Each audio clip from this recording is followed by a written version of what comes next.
Today, we are going to be chasing down the hard starts in this old 86 F250. And I'm hoping that the parts that I have in this box here are going to allow us to do that. If you're not familiar with what we're doing here in this video series, I picked up this 1986 F250 with the 6.9 liter diesel for 500 bucks. And we're trying to get it running and turn it into a viable vehicle. So if you guys haven't watched the other 3 parts that I've put out, go check those out. I'll put a link in the video and in the description. We've replaced the starter, we've done the glow plugs, put in a bypass switch, replaced a couple of relays, and today we're going to be doing the lift pump. Now, if you remember back to part 1, one of the issues that the previous owner was having with this truck was that he was having intermittent power loss while he was driving. That could be a number of things that are wrong. Air intrusion, of course, is the most logical culprit. However, if you remember back to, I think it was part 2 when I put the starter in, right before I actually took this thing out and drove it a little bit, I checked the oil, and if you'll remember, I said the oil smelled like diesel fuel. That indicates a different problem. And I think what the issue is that the mechanical lift pump, which runs off a cam down inside the engine, there's a diaphragm inside of it. And over time, those diaphragms get old and brittle and crack. And when they crack, it allows diesel fuel to leak down into the crankcase oil. So not only does that give us a hint about why the oil smells like diesel, but it could also be a reason we're getting air intrusion into the fuel because there's a leak there. Lift pumps are only about $30. However, I don't want to have to ever do this again because it's a pain to get to the lift pump. And apparently the new lift pumps that they make for these things are not great, and they fail after a while. So instead of doing the cheap option and just replacing the lift pump, I've picked up an electronic fuel pump. This is a Facet Duralift. If you're familiar with these trucks on the forums, these pumps are pretty popular. The installation of this thing isn't going to be quite as straightforward as just putting the lift pump back in, but I do think that once I put this electronic fuel pump in, that I will never have to replace it ever again, and it's going to be more accessible and easy to get to and work on. So that's the plan for today, is we're going to tear this thing apart and we're going to install this guy. So first order of business is we start tearing things apart. So let's do it. Get it soaking. I don't think I'm going to have to take the alternator off, but just in case, I'll spray some lube on there too.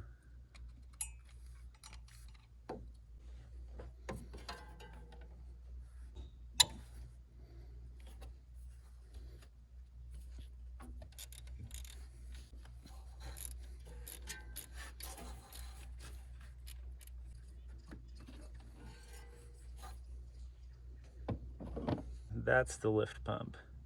So we're going to pull this thing out of the way and then start tackling that thing.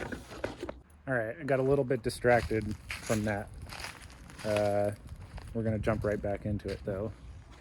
I was hanging that gate over there with the neighbors. They had a moment to help me, and you got to take it when it comes. I think first thing I'll do is take that hard line off. Man, I might need to heat that up or something. There it goes.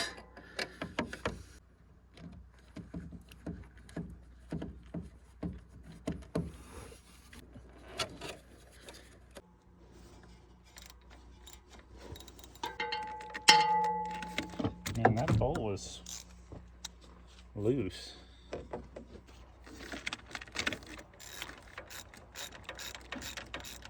Should just be able to tap this thing, have it come out.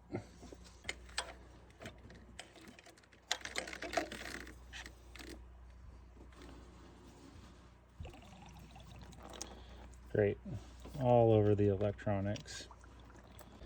Yes, that is not a hazard. So that is the mechanical fuel pump and the mystery bolt that just disappeared. Let's talk a little bit about the anatomy of this thing.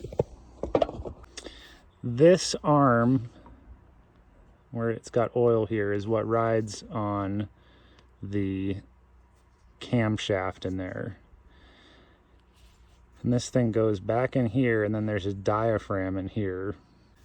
This diaphragm must be cracked, and the fuel is leaking through here into the crankcase. I'm gonna stick you guys way down inside here, and maybe you'll be able to see that old gasket material needs to come off. And what we're gonna do is we're gonna install a block off plate. So essentially that hole will be no more. All right, I'm gonna spray some more lube on that old gasket. A little PB blaster in the hole never hurt. And I'm gonna go ahead and find a paint scraper or something and scrape that old gasket off so that we can have a good seal when we put the block off plate in.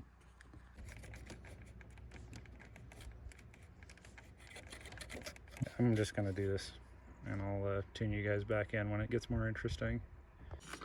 So I've gotten it pretty clean. It looks like there might be still a couple spots where that gasket is still on there. I'm gonna hit it a couple more times with the scraper. It's this paint scraper here.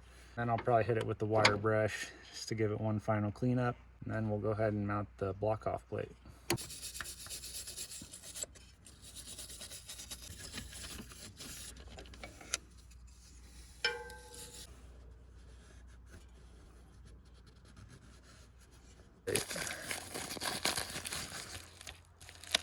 That's what it looks like.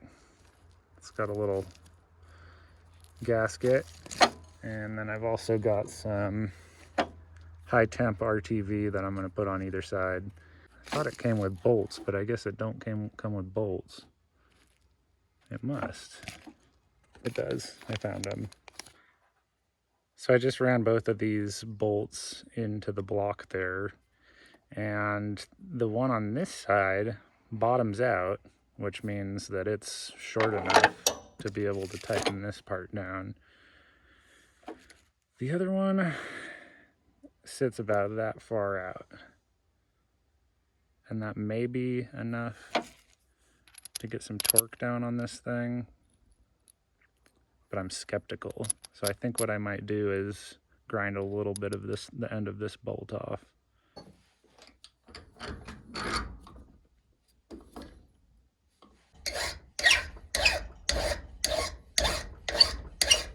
Hopefully that'll be enough.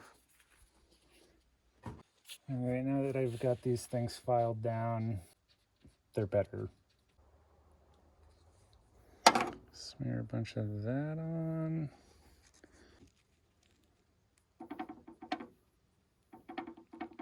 I know this stuff is good, but it sure is messy.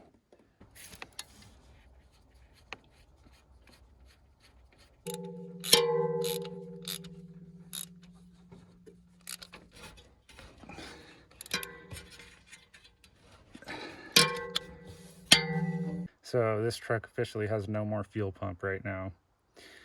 But tomorrow I'm going to wake up early and we are going to change that.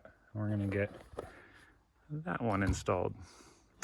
All right, welcome back. It's the next morning and we're going to just keep going on this thing. I built this little bracket here for the fuel pump. If you guys are interested in seeing how I did that, hint, I'm gonna make a separate video about that. But yeah, check that out.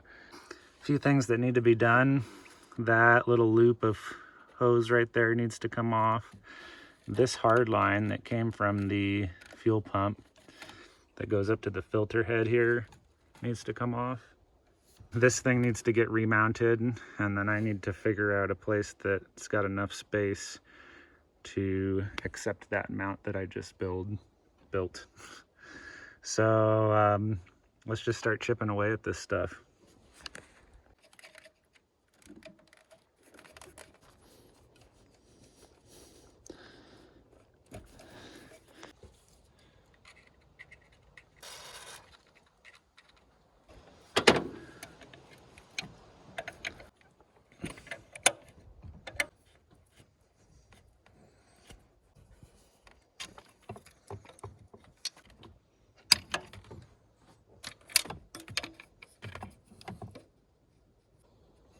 Now what is that? Maybe it's a fuel heater. And this is indeed a fuel heater, and apparently they break a lot, or they don't work very well. So now I'm trying to figure out how to get the damn thing off.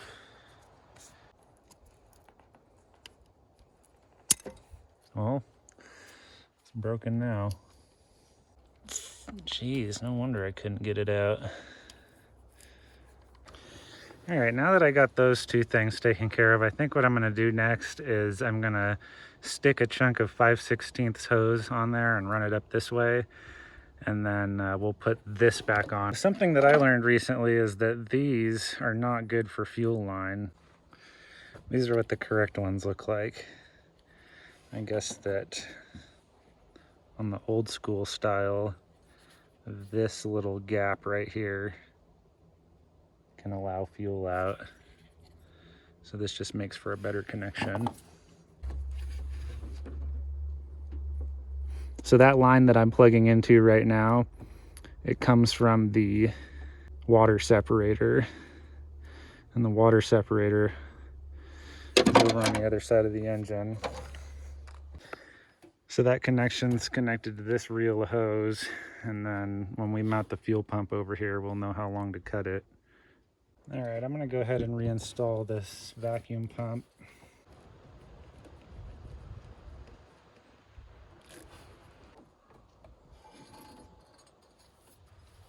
I still gotta tighten that up. It appears that the alternator belt could also use a little tightening, but we'll do that another day.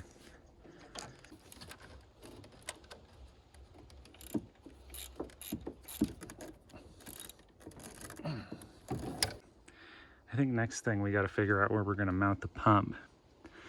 And I kinda wanna take the horn off and relocate it. So maybe we'll do that. So when I set this thing in here and look at it, kind of just generally speaking, I think that it would be better to actually move both these things, the horn and whatever this is, some sort of little vacuum diaphragm thing.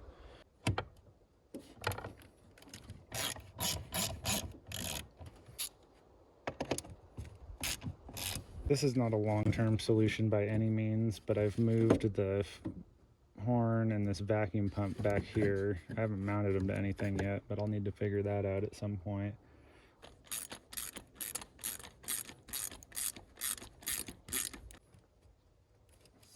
I'd like to mount it like that, but I need to make sure that there's enough clearance to get the filter housing off. So unfortunately, you can't just like move it past the threads and pop the filter out. It's like you got to do the whole 9 yards. So I guess it was a good goal to have, to be able to do that, to take this filter out without having to disassemble the bracket. But I feel like that's just more reason to mount it back here now. I feel like that's the perfect spot for it. So I've got that thing roughly where I want it, and I found some little sheet metal screws. I'm gonna go ahead and blast a couple holes in. Hopefully there wasn't anything important underneath it.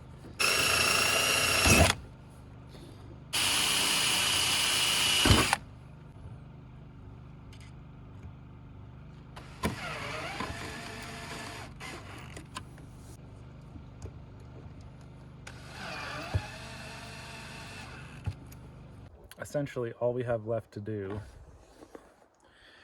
is we've got to get this thing connected with the fuel lines and the electrical, and really that's it. So this line here that comes from that hard line down there that we hooked up earlier, I've got to trim this. That gets plugged into there. I've got a couple right angle fittings that are going to go into this thing. From here, we go to the fuel filter here, and I've got a adapter to make that fit the 3/8 line. And then from here, I'm gonna hook up a relay. Now to make these fuel connections, I am gonna be using this gas tape. I always thought this stuff was just for like propane and natural gas, but if you read it, it's rated for everything.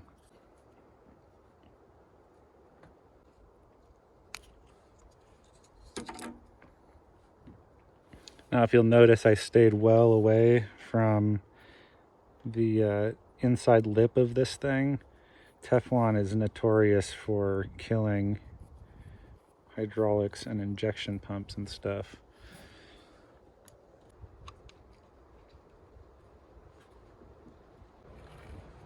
Oh, I think any more than that and I'm going to be pushing my luck. I definitely don't want to break this pump. So that's the inlet side. That's what this thing's going to get hooked up to. And then this is going to go to the fuel filter.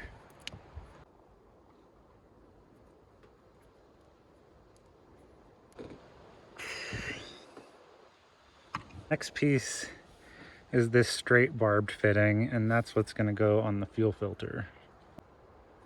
Now, I don't know if it's just my eyeball. I don't even know if you guys can see that.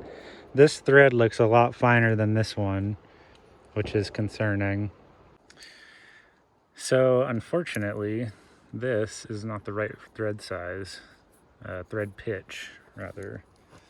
That means we're dead in the water and I can't continue, which is a bummer.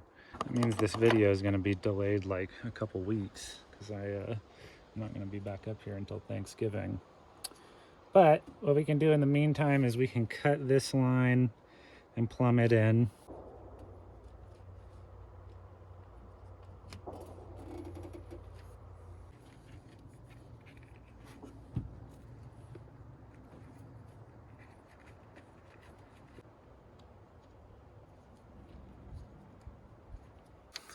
So I did my best to wrap this project up today, but it's just not going to happen. I don't have the right fitting. I had some wire mysteriously disappear, my mystery spool of black wire. So that's kind of tripping me out. And yeah, we're going to just have to tackle this another day, but it'll be soon.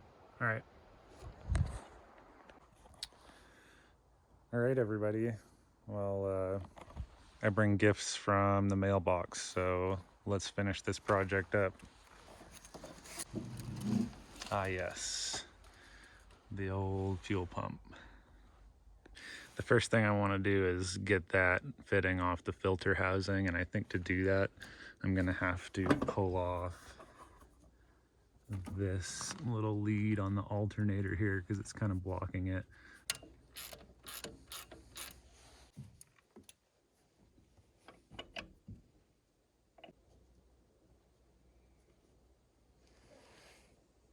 For this connection here, we're going to be using these two fittings. So if I were to just put this one in, I don't think I could get enough clearance around these bolts on the filter housing. So I'm just going to use this little male to female to kind of make a little bit of an extension.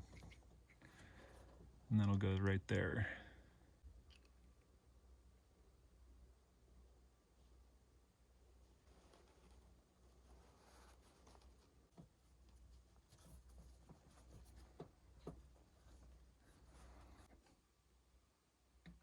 Oh, just enough clearance.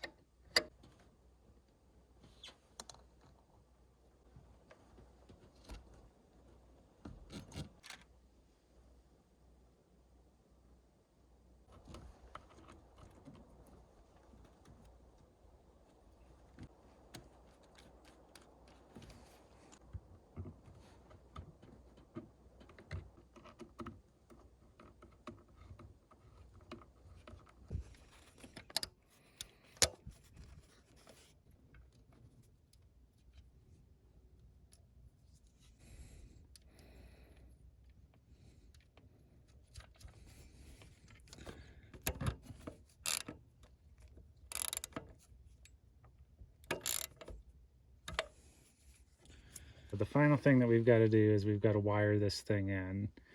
And we're going to be doing so through a relay. So how the relay works is it's going to get a positive signal from the injection pump, which has an electronic shutoff. So that's going to be the trigger wire, and that's going to basically open the contacts up in here to power this. I think what I'm going to do is I'm going to mount the relay in here, and then based on this handy dandy little schematic that they provided in the relay box, we're going to know how to wire it in. This is the configuration that we're going to be using since we have a 4-wire relay. So pin 86 is going to be the positive trigger source. That's going to be over on the injection pump. Then we're going to have a fused link to the positive side of the battery, which I think I'll just hook into this positive cable. 85 is going to go straight to ground, which we're going to hook into the ground on the starter relay. The hot side of the device is going to go to pin 87 with a 5 amp automotive fuse, and then black wire on the pump will also get grounded to the starter relay.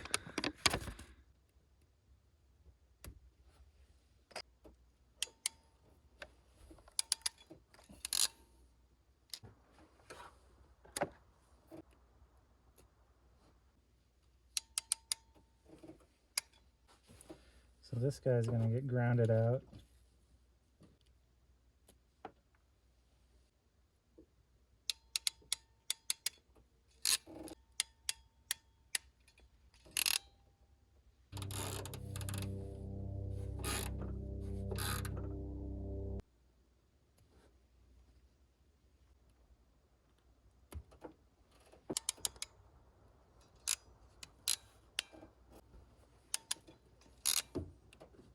It's off.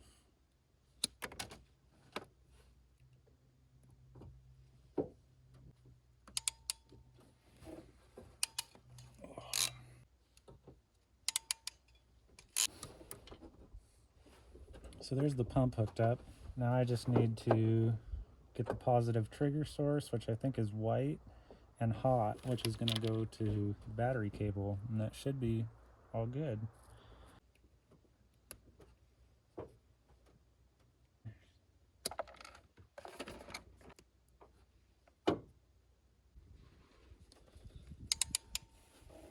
This little guy right here is the positive trigger source on the injection pump. So when that thing gets powered, I think it opens up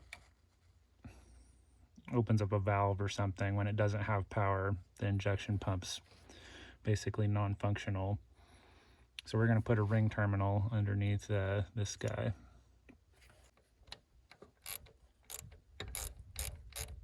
Let's change it later if we have to.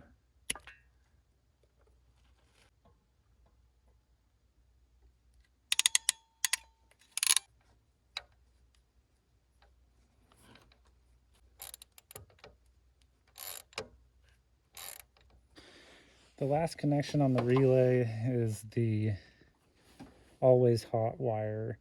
And I think instead of going to the large battery wire here, I'm just going to put it right underneath this glow plug solenoid, or maybe I'll put it, it doesn't really matter, it's all connected. I'm going to put it right here because that's kind of a convenient location.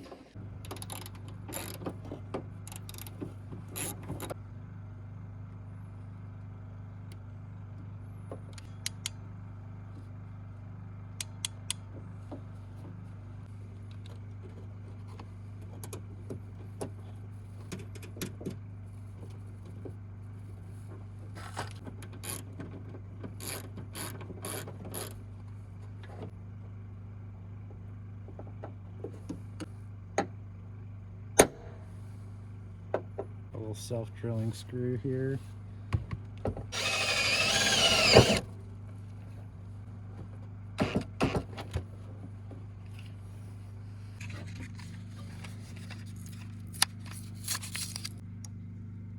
There it goes.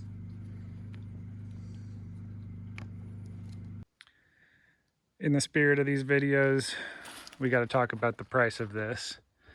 So I believe where we left off in part 3 was $1,450 total into this project for the truck, the starter, the batteries, all that stuff.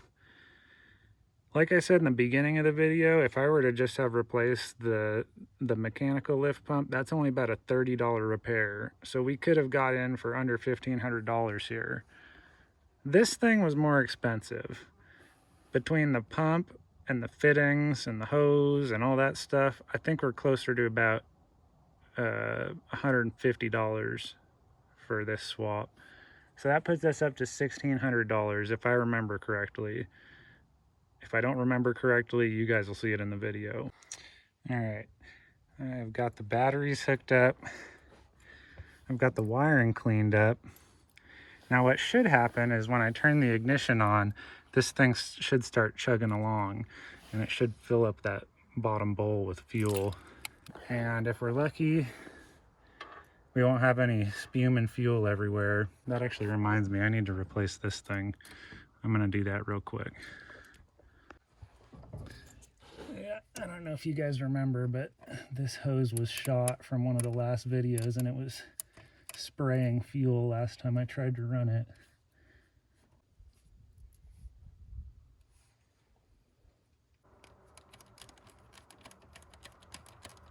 Alright, this thing's replaced now. Where was I?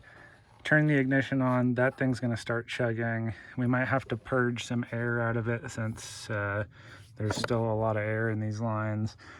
But fingers crossed, we turn the key and this is gonna start going. So I'm gonna jump in the car and do that.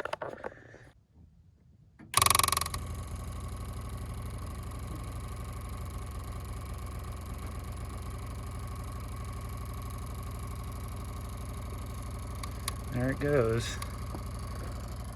So it is filling up with fuel. This is another really cool part about having an electronic fuel pump is you don't need to be turning it to purge.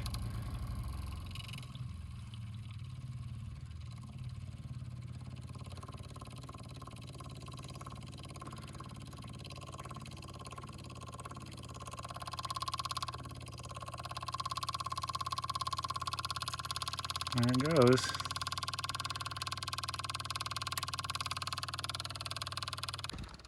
Let's go give it a shot.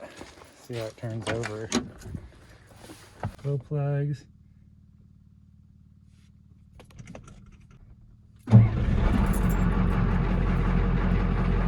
How about that? That's pretty sweet. Let's go check for leaks.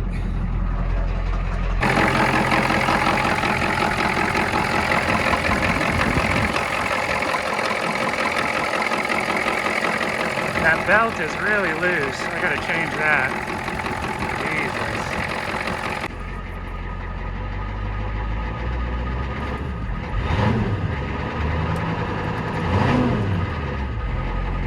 Nice. Sounds a lot better than it did when it had that old fuel pump. Cool.